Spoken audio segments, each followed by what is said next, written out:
As a beat cop, I get calls to mediate disputes all the time. But the person who called 911 tonight was the department's own legendary Ice Queen. The captain who once took down a top 10 most wanted fugitive with her bare hands. She said her upstairs neighbor was making a racket. The second I got to her floor, she snapped a cuff on my wrist and locked me to her front door. "I'm the one making the noise," she said. Her face a perfect mask of indifference. "You have two choices. 1. I report you for obstruction of justice and assaulting an officer right now. 2. You become my boyfriend and help me deal with my mother, otherwise I start screaming." My brain blue screened. This woman was willing to frame herself and me just to get out a few blind dates. A week later, she picked the lock to my apartment, reeking of bourbon. In her left hand was my badge. In her right, a new set of keys. I bought the condo next door. She announced marriage or a career-ending reprimand. 3. I snapped to attention and threw her a sharp salute. "Reporting for duty, Captain." "I'm in." Our DMV photos would look great photoshopped together. We have that perfect couple glow. Dispatch to 1823. Report of a noise disturbance at the embankment lofts. Apartment 1702. Proceed to the location. I hopped on my department-issued scooter. The night wind whipping in my face as I made my way over. When I knocked on the door of 1702, the woman who answered made my breath catch in my throat. Victoria Vance, captain of the CPD's Homicide Division, a legend in the department. She was wearing a simple black tracksuit, her hair thrown up in a messy bun, no makeup. But that famously icy face was still enough to make you forget how to speak. "Captain Vance, you called it in." I was completely lost. "Upstairs. 1802, she said. Her words clipped. I nodded and turned ahead for the stairs. I took one step before my wrist was seized. Click. Cold steel met my skin. I looked down. A gleaming pair of Smith & Wesson handcuffs connected my wrist to the handle of her apartment door. I was pinned, unable to move. "Captain, what the hell is this?" My mind was a blank slate. Was this some kind of freak-on-the-job accident? Was I hallucinating? She leaned against the doorframe, watching me coolly. I made the noise. "What?" "Getting you up here was just a pretext." She pulled out her iPhone and waved in my face. "Right now, you have two choices. 1. I call internal affairs and tell them you were obstructing my investigation and assaulted me. You can kiss this month's overtime pay and any chance of accommodation next year goodbye." I remembered the rumors about her that she'd rather burn a dozen dirty cops than let one guilty man walk. A cold sweat broke out across my back. She wasn't bluffing. 2. You become my boyfriend. I was sure I'd misheard her. "You're what?" "Fake," she clarified, to help me handle my mother's matchmaking. Before I could even process that bombshell, she delivered the final blow. "You can of course refuse. If you do, I'll start screaming assault. Say you force your way into my home. A decorated captain versus a beat cop. Who do you think they'll believe?" I was completely floored. This woman was willing to torpedo her own reputation just to dodge a few setups. My word against hers was a fly against a freight train. "Captain, let's just talk about this." "Okay, there's no need to." I tried to reason with her. "I'm only saying this once." She cut me off, her thumb hovering over the call button. The air felt thick enough to suffocate. I stared at her face, devoid of any warmth, and felt like a fish on a cutting board. 5 seconds later, I squeezed the words out through gritted teeth. "I'll take option 2. She lowered her phone and unlocked the cuffs. An angry red mark circled my wrist. She glanced at it, but said nothing. Inside, I followed her into the living room, feeling like I just signed my life away. She pulled a document from under the coffee table and tossed it to me. Relationship agreement. I read aloud. The terms were terrifyingly detailed. Everything from our public story to pre-planned date itineraries. It even noted that I liked cilantro and was allergic to shellfish. A chill went down my spine. "Captain, how do you know what I like to eat?" Background check. Her tone was flat, impossible to read. But why would the captain of homicide need to run a full workup on a fake boyfriend's dietary preferences? I didn't dare ask. I picked up the pen and signed my name at the bottom. Leo Hayes. She took the agreement back, scanning it over. And I swear, for a fraction of a second, I saw the corner of her mouth twitch. It wasn't a smile, but it wasn't her usual Arctic glare either. For a week after I signed the contract, Victoria Vance vanished. I started to wonder if the whole thing had been a stress-induced hallucination from working too many doubles. Then on Friday night, I dragged my exhausted body home from my shift.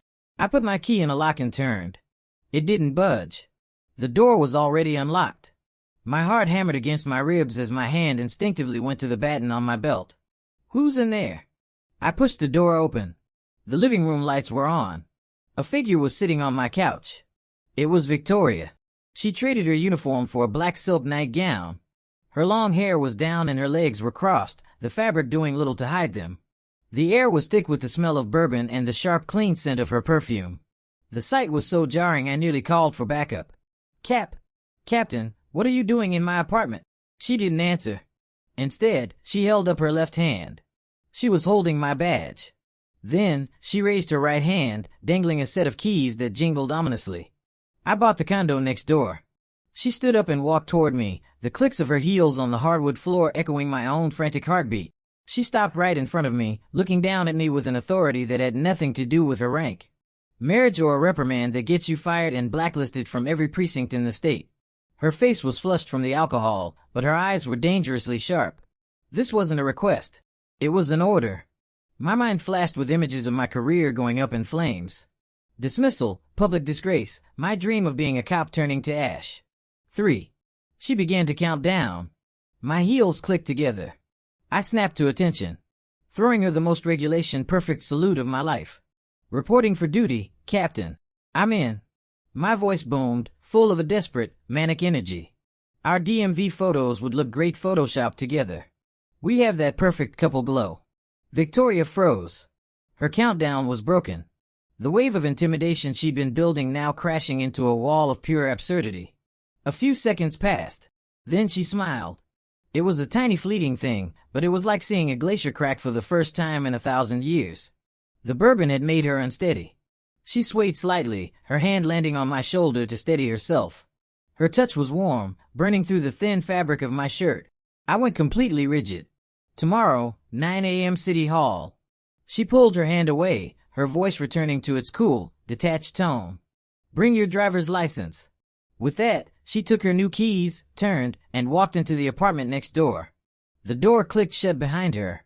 I stood there, the ghost of her scent hanging in the air, my brain a complete mess. From fake boyfriend to husband in 1 week. This was moving faster than a high-speed chase.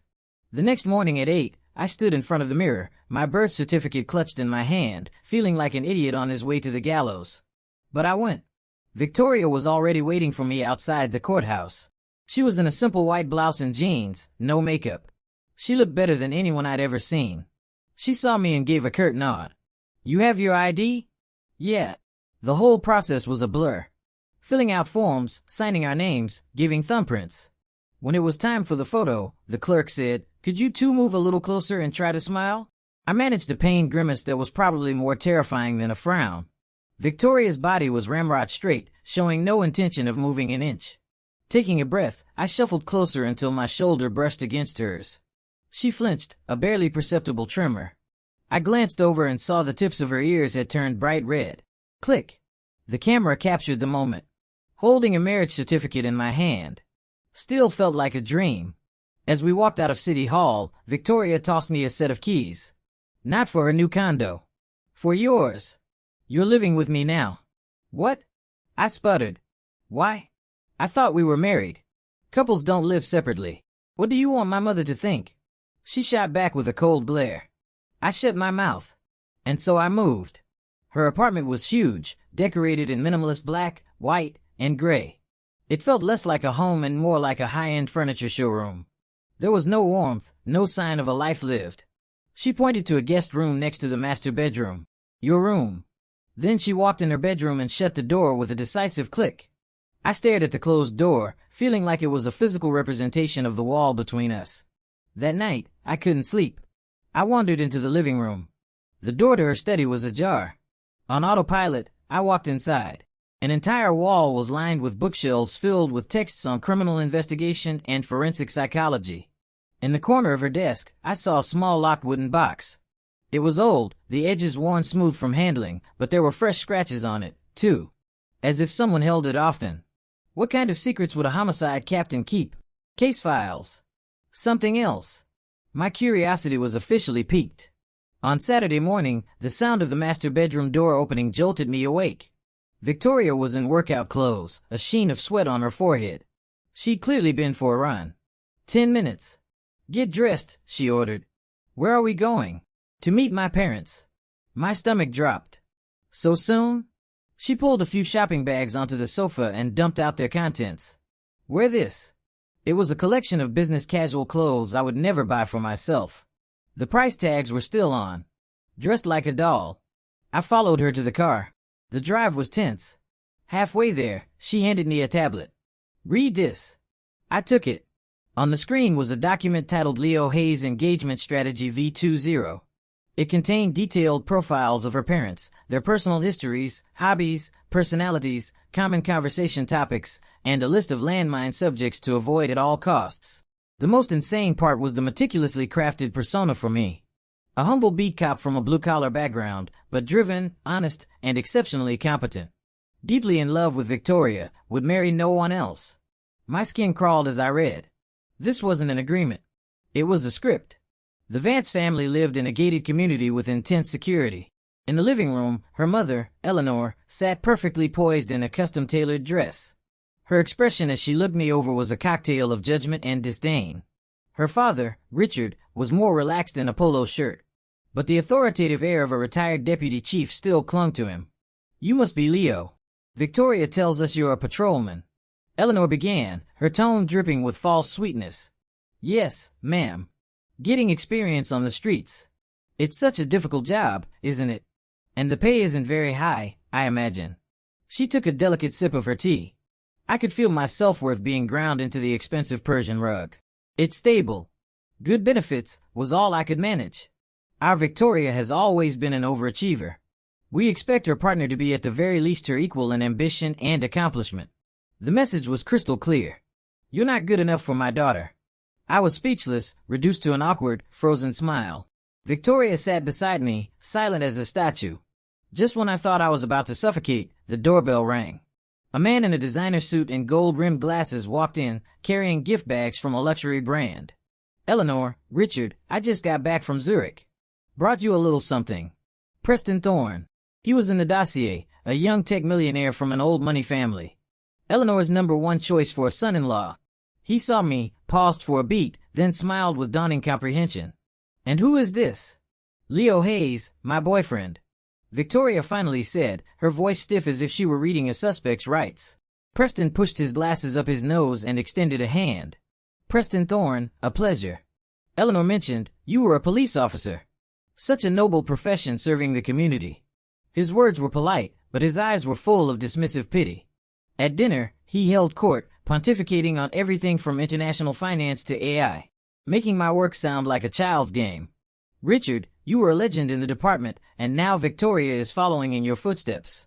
Officer Hayes, working patrol. You probably can't even imagine the kind of pressure the homicide detectives are under, can you? With one casual sentence, he'd exiled me from their world. Richard's expression soured. Eleanor, however, looked pleased. Victoria's fist was clenched under the table. Just as Preston was launching into another monologue, I spoke up. Chief Vance, are you watching the new season of Blue Bloods? Richard blinked. How did you know? There's a faint nicotine stain on the inside of your index and middle fingers, but the house doesn't smell of smoke. Which means you don't smoke inside. I saw the Netflix icon on your phone's home screen earlier, so I figured you're probably catching up on your tablet on the patio. The show is a huge hit with men your age, especially those with a background in law enforcement. I paused, then continued. But they got a detail wrong in the last episode. The audio recorder they used in the interrogation scene was decommissioned by most departments 3 years ago because of a data leak vulnerability. I elaborated, citing a few real-life cases I'd handled. Richard's eyes lit up. He clearly hadn't expected a simple beat cop to be so observant. Preston's face turned to stone. For the rest of the meal, Richard peppered me with questions and we talked about everything from tactical gear to community policing, leaving Preston completely out of the conversation. On the drive home, silence. Just as we were pulling into the garage, Victoria spoke. Thank you for today. Her voice was as flat as ever, but I heard something new underneath it. Preston Thorne wasn't the type to give up easily. He started pulling strings, digging into my background. It didn't take long for the trouble to find me. I was responding to a routine call, a dispute between neighbors. It was resolved and I was about to leave. Suddenly, one of the men involved lunged at me, grabbing my uniform and screaming, "Police brutality." He hit me. I immediately stepped back, creating distance. Don't be ridiculous. I never touched you. You did. You assaulted me. I'm in pain. I'm filing a complaint. He threw himself to the ground and started writhing.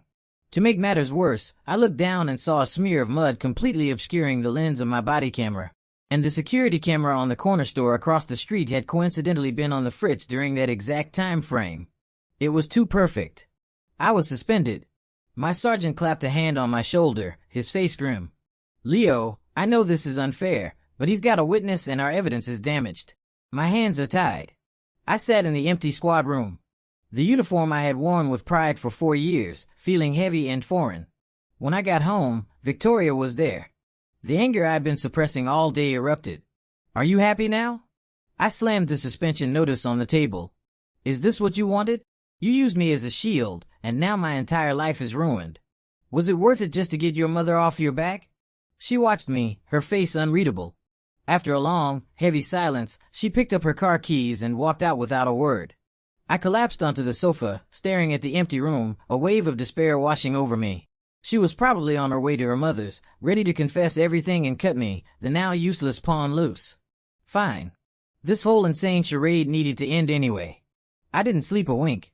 Early the next morning, my sergeant called, his voice electric. Hayes, you're clear. Get your ass down to the precinct now. When I arrived, I got the full story. In the middle of the night, the man who had accused me walked into the station and withdrew his complaint. He confessed he'd been paid to frame me. He also gave up the person who hired him, Preston Thorne's personal assistant. I asked my sergeant what happened. He looked at me with a newfound respect. Kid, I don't know how you did it, but you've got one hell of an angel watching over you. Captain Vance came through. She spent all night pulling every scrap of civilian surveillance footage from a 3-block radius of the incident. Paid a tech out of her own pocket to analyze it frame by frame. They found a clear shot of the whole thing reflected in a car's side view mirror. She took that evidence to the guy's house. He folded instantly, sang like a canary. She even called in a favor with her father, one he's been sitting on for years. All for you. Pulled an all-nighter to clear your name. I stood there, a buzzing in my ears. She hadn't gone to abandon me. She had gone to fight for me in the most direct, aggressive, and efficient way she knew how. Something inside my chest cracked. It was a painful, aching feeling, but it was also warm. Maybe she wasn't just using me. After that, things between us started to change. I took over the cooking and cleaning. That's when I discovered that the decorated, brilliant captain of homicide was a complete disaster at basic life skills. Her fridge contained nothing but bottled water, cold brew, and a few sad-looking lean cuisines. The first time I made a real dinner, roast chicken, mashed potatoes, green beans, the works. She just sat at the table staring at the steaming plates with a strange expression. She looked like a child who had never been given a piece of candy before, a mix of curiosity and confusion. She ate slowly, but she cleaned every single plate. From that day on, I was the designated chef, and she was my only customer. One weekend, I caught a nasty cold while cleaning. By midnight, I was burning up with a fever. In a delirious haze, I felt a cool cloth on my forehead. I pried my eyes open to see Victoria sitting on the edge of my bed. She was in her pajamas, her hair a mess, her eyes filled with an anxiety I'd never seen on her before. Her movements as she tried to give me a sponge bath were clumsy, almost comically inept. I grabbed her hand to tell her I was fine. It was cold and it trembled in my grasp. That's when I noticed the dark circles under her eyes. She'd been up all night again, this time watching over me. The Ice Queen knows how to take care of someone, huh? I rasped, my voice rough from the fever. Her face flushed a deep immediate crimson. Shut up, she muttered. My messing up being sick would disrupt the plan. It was the same cold tone, but somehow it didn't sting anymore. After I recovered, I started trying to enter her world. When she was reviewing old case files, I'd pull up a chair and read over her shoulder. She never stopped me. Sometimes when I looked confused, she would quietly explain the technical details. We were talking about something other than our arrangement. It wasn't much, but it was a start. The cold, empty apartment was starting to feel like a home. And the impenetrable fortress of ice around her heart seemed to be melting one drop at a time. The peace didn't last. Preston Thorne, it seemed, was a glutton for punishment. I got dragged to a college reunion by an old friend. Halfway through the night, a female classmate I'd been friendly with started chatting with me. She was clearly drunk. As she was talking, she suddenly stumbled, falling directly into my arms that I instinctively reached out to steady her. At that exact moment, a shadow fell over us. I looked up. It was Victoria. She was standing not 10 feet away, concealed in the dim light. Her eyes were glacial. She didn't look at me. She walked straight toward the woman in my arms. She didn't raise her voice. Didn't make a scene. She simply leaned down and whispered something in the woman's ear. The color drained from the girl's face. She looked like she'd seen a ghost. She ripped herself from my grasp and practically sprinted out of the bar. Victoria turned to me. The raw, possessive fury in her eyes sent a shiver down my spine. The drive home was suffocatingly silent. The moment we were inside, she slammed me against the wall. It was the first time I had ever seen her lose control. "No one touches you but me." Her voice was a low, guttural growl. And then she kissed me. It was a punishment, rough, desperate, and utterly without skill. As if she were trying to consume me. But in her wild eyes, I saw something else flicker for a moment. Pure, undiluted fear. And in that instant, my own fear vanished. I didn't push her away. I raised my hands and clumsily wrapped them around her, patting her back gently. She froze. The frantic, punishing kiss stopped. Her body went slack against mine. Finally, she buried her face in my shoulder, and I could feel her whole body shaking like a wounded animal that had finally found a safe place to hide. After that night, a new unspoken dependency formed between us. She started keeping tabs on me, waiting up in the living room if I worked late. Her excuse was always the same. "Can't have you getting killed in the line of duty. It would ruin the plan." One day while she was away at a conference, I went back into her study. This time I had a mission. In the drawer where she kept her spare car keys, I found a small ornate key. The key to the wooden box. When I opened it, my world tilted on its axis. There were no secret case files, no confidential documents.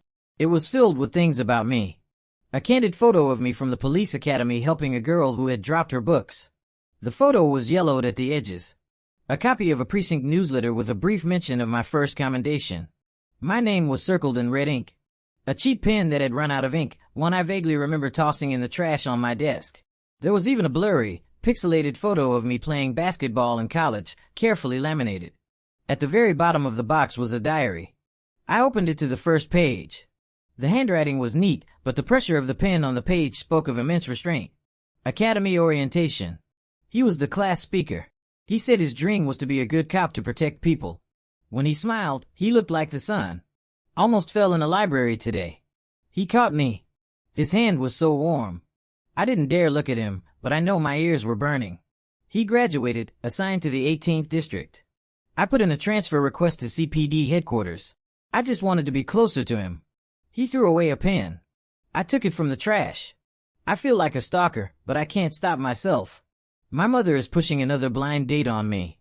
I hate it. I just want to reach out and grab him, even if it means getting burned. My hands were shaking as I turned the pages. It wasn't a setup. It was a hunt. From that day at the academy, I had been her target. All of her obsession, her control, her threats, it all stemmed from a secret. Years-long crush she never knew how to express. I looked at the photo of me helping that random girl with her books. And I remembered a flash of a girl with a stony face, but furiously red ears turning away from me. It had all been right there from the beginning. I put everything back in the box, locked it, and closed the study door. My heart was a mess of conflicting emotions. There was anger at being manipulated. But beneath it all, there was a profound sense of shock and a deep, aching sympathy for her. Rebuffed and humiliated, Preston Thorne went off the deep end. He targeted a case I was working, a series of burglaries. On Wednesday night, I received an anonymous tip. The caller said my key informant in the case had been kidnapped and was being held at an abandoned warehouse on the south side.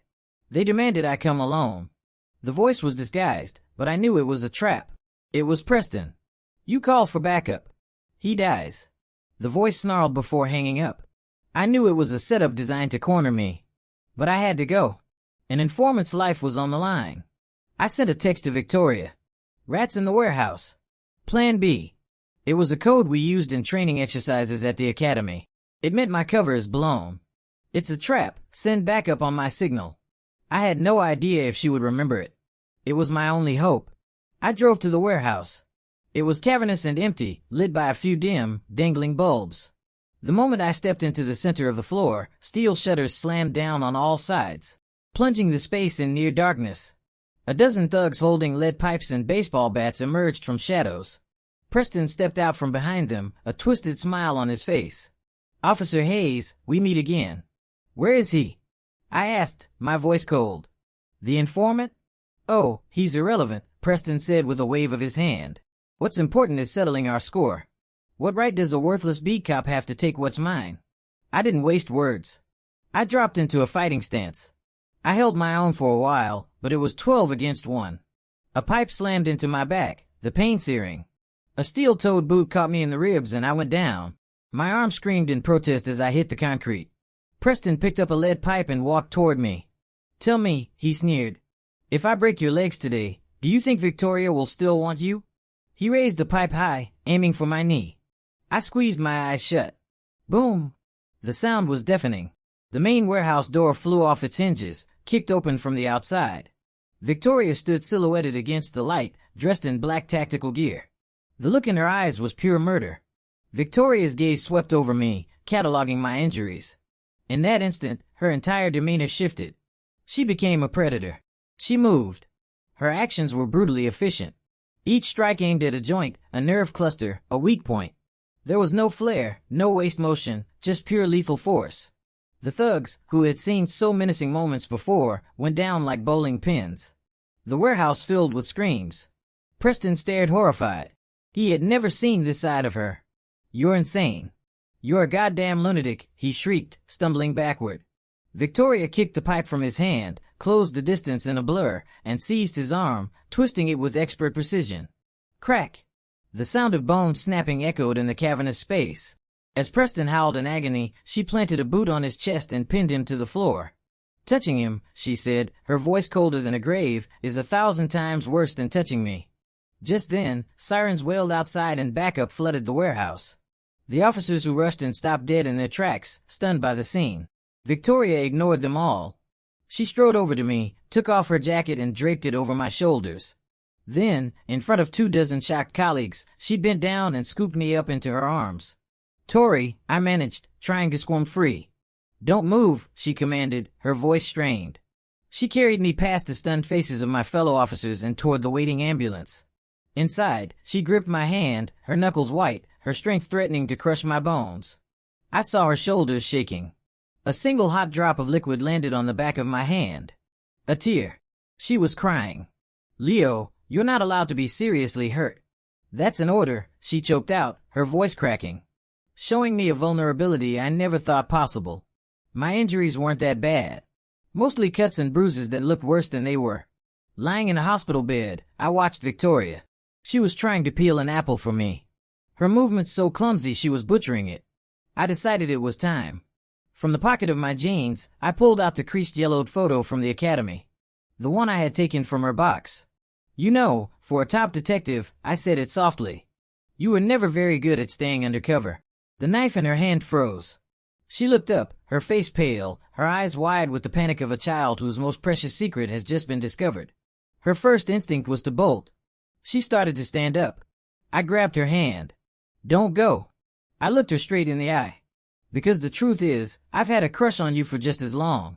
Ever since you came back to the academy as a decorated detective to give a speech to our graduating class." She stared at me, her eyes filling with tears. I pulled her down to sit on the edge of the bed. "So when you handcuffed me to your door, a part of me under the terror was thinking, what did I do to get so lucky? My dream girl is finally talking to me, even if it's to threaten my career." "Victoria," I said, my voice gentle, "you don't have to work so hard to chase the sun. All you ever had to do was turn around. I was right behind you the whole time. That's when the dam broke." She collapsed into my arms and sobbed. She cried like a child, letting out all the years of loneliness, of pressure, of repressed love she had carried all by herself. I held her tight, stroking her hair. "I'm here," I whispered. "Don't be afraid." Preston Thorne went away for a very long time. Assault, kidnapping, filing a false police report. They threw the book at him. The scandal nearly sank his family's company. Victoria's mother, Eleanor, showed up at the hospital with gift baskets overflowing with expensive fruit and gourmet snacks. She held my hand, called me a good boy, and fussed over me as if she was terrified I might get away. After I was discharged, Victoria became clingy. She was still a woman of few words, but her actions spoke volumes. She tried to learn how to cook from me by following a YouTube tutorial and nearly set the kitchen on fire.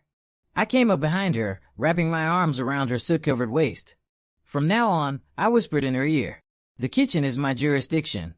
You're also my jurisdiction." Her ears turned a shade of red I was becoming very fond of. We didn't have a big wedding, just a small ceremony at a chapel with our closest friends and colleagues. She wore a simple white dress, her face set in its usual stoic expression. But when the priest asked her to say her vows, her "I do" was a choked whisper. I lifted her veil and leaned in close. "No threats necessary this time. Captain, your marriage application has been officially approved."